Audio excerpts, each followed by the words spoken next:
Comment prier effectivement? Comment prier effectivement? On recevoir toujours le prophète Hubert Angèle aujourd'hui. Alors, mesdames et messieurs, bienvenue à toutes et à tous. J'espère que vous allez bien. Soyez tous les bienvenus, que Dieu vous bénisse. Alors, installez-vous confortablement. Beaucoup se posent toujours la question, comment Dieu va-t-il m'exaucer? Comment Dieu va-t-il me guérir?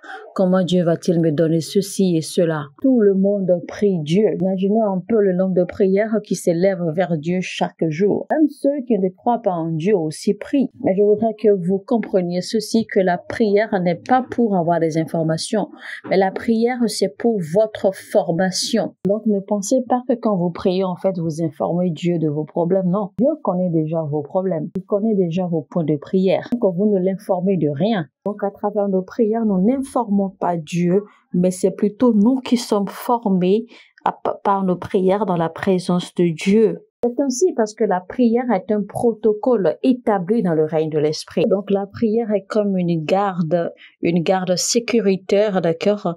Donc, parce qu'à travers la prière, vous êtes projeté dans le futur afin de préparer la voie, afin d'enlever les obstacles, de sorte à ce que l'accomplissement du futur soit beaucoup plus facile. Et quand vous entrez, quand vous arrivez finalement dans le futur, eh bien, la voie est déjà pavée. La prière est faite en fait pour aiguiser, pour lancer des choses, d'accord, dans votre futur et non simplement pour demander, et non simplement pour faire des demandes. Vous savez, notre bouche n'est pas juste faite pour manger. La bouche n'est pas pour la nourriture, mais la bouche, en fait, le mot bouche, d'accord, en latin, l'appellation grecque de notre bouche, en fait, ça s'appelle stoma. Et stoma, en réalité, ça signifie le couteau, quelque chose de tranchant. Donc, vous devez utiliser votre bouche comme un couteau tranchant, d'accord, quand vous priez. Et quand vous priez, vous devez être en mesure d'avoir en image ou de visualiser ce pourquoi vous priez véritablement, afin que votre esprit, vos pensées et votre cœur soient en accord. Et quand vous priez, eh bien, vous devez utiliser à travers votre bouche, à travers vos mots, vous devez pouvoir en fait sectionner ce qu'il faut sectionner.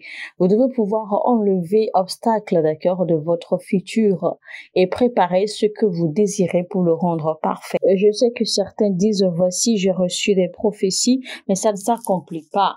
Tel prophète a prophétisé sur moi, mais je ne vois pas le résultat.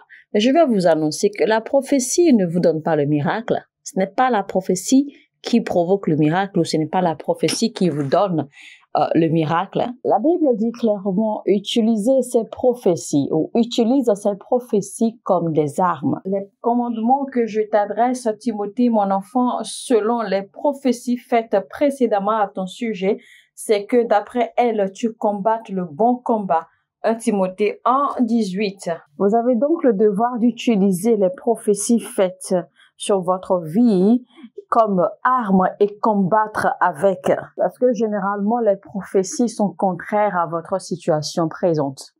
Les prophéties sont généralement contraires à votre état ou à votre statut présent. Voilà pourquoi vous devez utiliser les prophéties que vous recevez, d'accord, comme arme pour vous mettre à combattre, histoire d'influencer, eh bien, le présent, d'accord, autour de vous. Et donc, voyez alors, d'accord, des choses dans le futur. Les prophéties que vous recevez, en fait, ne sont pas là pour provoquer le miracle, mais les prophéties que vous recevez, ce sont des armes que nous vous donnons. Ce sont des armes que nous vous livrons pour que vous les utilisiez, d'accord, pour combattre. Aussi, dans votre style de prière, vous devez apprendre à créer des langages différents dans le règne de l'esprit. Quand vous voulez, par exemple, communiquer avec le Seigneur calmement, quand vous voulez, par exemple, faire lui déclarer, d'accord, votre amour ou l'adorer, l'exalter et tout cela, eh bien, votre langage doit être différent dans le règne de l'esprit. Maintenant, quand il s'agit de faire un combat spirituel, eh bien, il faut également, d'accord, décoder ou avoir un autre langage dans le règne de l'esprit.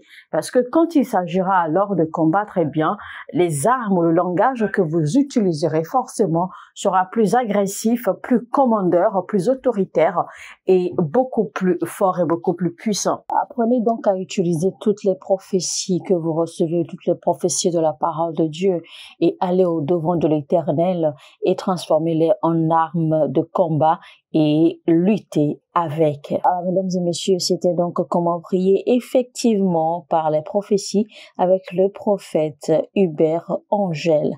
Si vous avez aimé ce message, n'hésitez surtout pas à liker, d'accord? Cliquez sur le bouton j'aime et partagez au maximum.